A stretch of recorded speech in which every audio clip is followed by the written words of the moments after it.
আজকের ভিডিওতে আমরা শিখব কিভাবে আপনারা step by step makeup look create করতে পারবেন এবং যেটা হবে বিগিনার ফ্রেন্ডলি। মানে যারা একদম বিগিনার আপুরা আছেন তারাও কিন্তু চাইলে এই ভিডিওটা দেখে মেকআপ লুক ক্রিয়েট করতে পারেন। তো মেকআপের প্রথম যে স্টেপ সেটা হলো ফেসটাকে ভালো করে ময়শ্চারাইজ করতে হবে, যেটা আমি অলরেডি করে নিয়েছি। ফেসটা ওয়াশ করে এরপর ভালো করে ময়শ্চারাইজ করে নিয়েছি।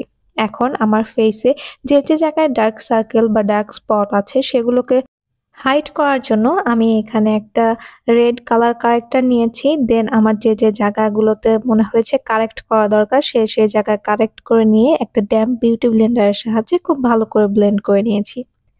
এরপরে যখন এটা শুকিয়ে যাবে আমার ফেসের সাথে ম্যাচ রেখে আমি এখানে ২টা ফাউন্ডেশন ইউজ করেছি, যেন আমার ফেসের যে কালার সেই কালারটার সাথে আমার ফাউন্ডেশনটা যেন একদম মিশে যায়। আপনারা আপনাদের স্কিন কালার এবং স্কিন টাইপ অনুযায়ী আপনাদের ফাউন্ডেশনটা পছন্দ করে বেছে নেবেন এবং অবশ্যই চেষ্টা করবেন আপনার স্কিন শেডের চেয়ে ১ শেড অথবা ২ শেড লাইটার ফাউন্ডেশন নেওয়ার জন্য, কারণ অনেক সময় ফাউন্ডেশন অক্সিডাইজ হয়ে যায়। তো সেটা যেন অক্সিডাইজ হয়ে যাওয়ার পর আপনার নিজের ফেসের কালারে পরিবর্তিত হতে পারে, এজন্য চেষ্টা করবেন ১ শেড থেকে ২ শেড পরিমাণ ব্রাইটার ফাউন্ডেশন সিলেক্ট করার জন্য।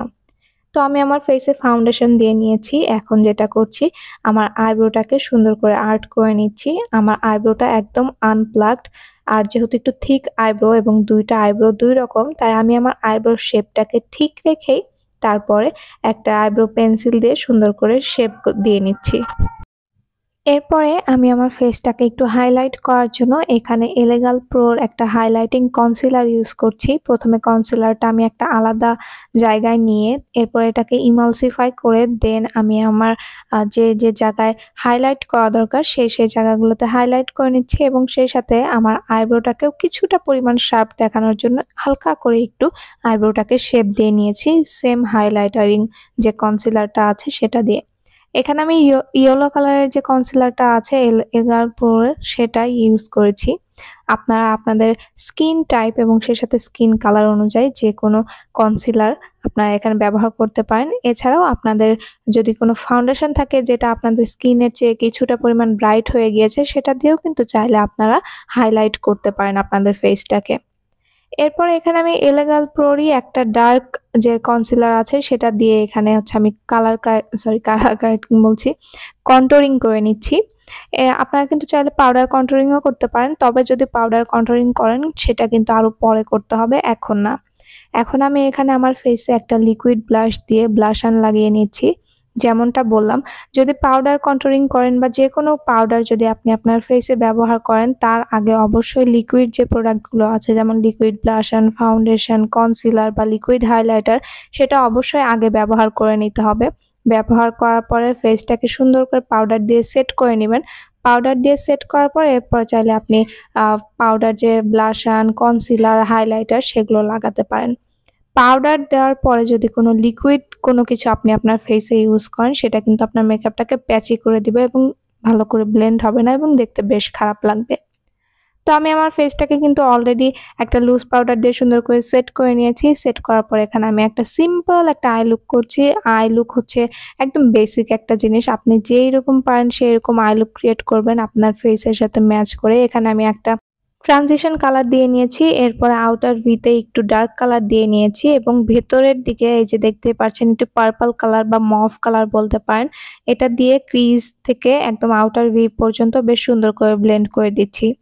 আপনার আই লুকটা তখনই সুন্দর লাগবে যখন আপনি আই শ্যাডোগুলোকে বেশ ভালো করে ব্লেন্ড করবেন। ব্লেন্ড হলে পরে আই লুকটা দেখতে বেশি সুন্দর লাগবে বা আই শ্যাডোগুলো বেশ ভালো লাগবে দেখতে। এরপরে একটা কি বলবো শিমার কালার দিয়ে আমি আমার হাতের সাহায্যে এটাকে কিন্তু সুন্দর করে প্রেস করে ব্লেন্ড করে দিচ্ছি। আমি এখানে কিন্তু কোনো রকম কোনো ব্রাশ ইউজ করিনি, হাতের সাহায্যে শিমার কালার বা গ্লিটারগুলো ইউজ করলে বেশ সুন্দর পপ আপ হয়, দেখতেও বেশ সুন্দর লাগে।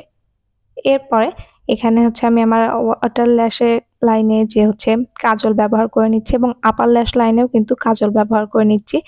আসলে এটা চয়েস, আপনি যদি চান ব্যবহার করতে পারেন, না চাইলে না করতে পারেন। আপনার যেদিন যেভাবে নিজেকে দেখতে ভালো লাগে আপনি কিন্তু চাইলে সেদিন সেভাবেই নিজেকে দেখতে পারেন।